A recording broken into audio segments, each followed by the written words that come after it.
ठीक आहे.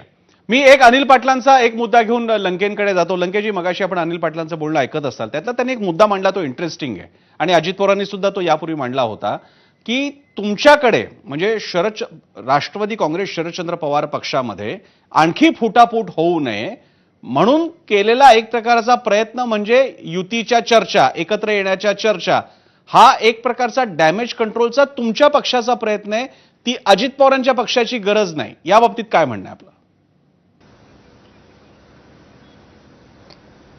प्रत्येक पक्षाचे नेते मंडळी आपापले विचार, आपापल्या पक्षाची भूमिका मांडत असतात.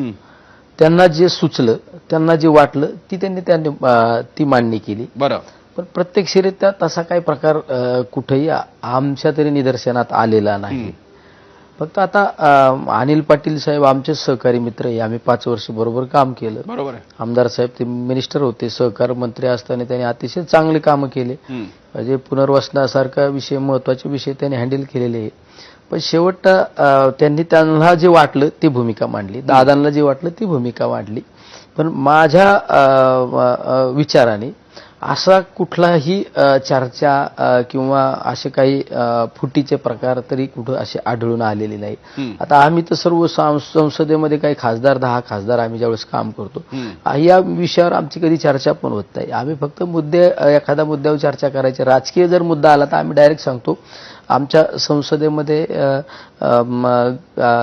ताई बऱ्यापैकी आम्हाला त्या ठिकाणी मदत करतात. आम्ही संसदेतले विषय असले तर सांगतो, ताईंच्या माध्यमातून आम्ही ते प्रश्न सोडवत असतो. आणि काही राजकीय जर प्रश्न असले तर आम्ही साहेबांना भेटतो. त्यामुळे ह्या नेते मंडळींच्या माध्यमातूनच ते प्रश्न सोडवले जात असतात.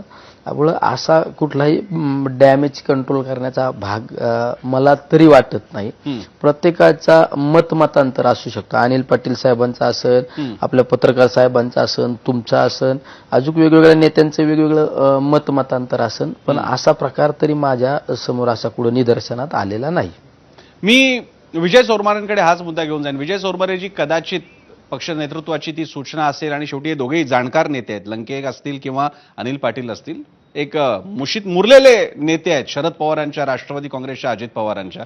त्यामुळे ते तसा ताकास्तूर लागू देणार नाहीत, आपल्याला सुद्धा कल्पना आहे. पण माझा आपल्याला प्रश्न आहे, आपण या दोन्ही पक्षाच्या कार्यकर्त्यांशी वेळोवेळी बोललेला, तुमचे त्याबद्दलचे लेखही आलेले आहेत. आपण या नेते मंडळींना थोडा वेळ बाजूला ठेवूयात. कार्यकर्त्यांच्या मनात काय चाललंय विजय चोरमारेजी? प्रसन्न स्पष्टपणे मोकळेपणाने बोलायचं तर एक गोष्ट खरी आहे की कार्यकर्त्यांच्या मनात, दोन्हीकडच्या कार्यकर्त्यांच्या, दुसऱ्या तिसऱ्या फळीपासूनच्या कार्यकर्त्यांच्या मनात वेळोवेळी अनेकांशी बोलणं होतं. दोन्ही पक्षांनी एकत्र यायला हवं अशी त्यांची इच्छा आहे, मनापासून इच्छा आहे दोन्ही पक्षातल्या कार्यकर्त्यांची.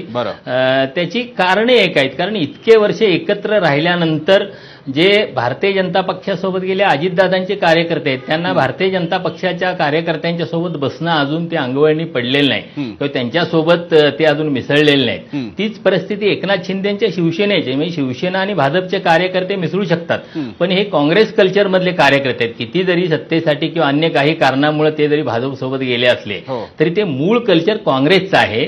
त्यामुळे टिळावाले, दाढीवाले किंवा गळ्यात भगवे मफलर घातल्या लोकांच्या बरोबर बसणं उठणं हे त्यांच्या प्रकृतीला मानवणार नाही. त्यामुळे सत्तेत असून सुद्धा अजितदादांच्या सोबतचे लोक अस्वस्थ आहेत आणि इकडं जी दुसऱ्या तिसऱ्या फळीतली मंडळी आहेत ती सत्ता नसल्यामुळे अस्वस्थ आहेत. त्यामुळे एकत्र आलं तर बाबा पूर्वीसारखं सगळे एकत्र राहता येईल असंही त्यांची भावना आहे. मला वाटतं हे मी दोन्हीकडच्या वेगळ्या लोकांशी बोलल्यानंतर त्यांचं जे दिसून येतं ते भावना कार्यकर्त्यांची अशा प्रकारची दिसून येते. बरं, मी अनिल पाटलांना या बाबतीत विचारतो. अनिल पाटीलजी, एकत्र येण्याच्या लोकांच्या मनातल्या चर्चा या आता केवळ पत्रकारांच्या विश्लेषणाच्या नाहीयेत. आज फ्लेक्स सुद्धा तसे लागले होते. लोकांनी, मीडियाने दाखवलेल्या बाईट्सचा तर दाखला अजित पवारांनी पण दिला की मी पण ते पाहिलेले आहेत. मात्र सगळ्याच गोष्टी कार्यकर्त्यांच्या पातळीला नसतात. नेते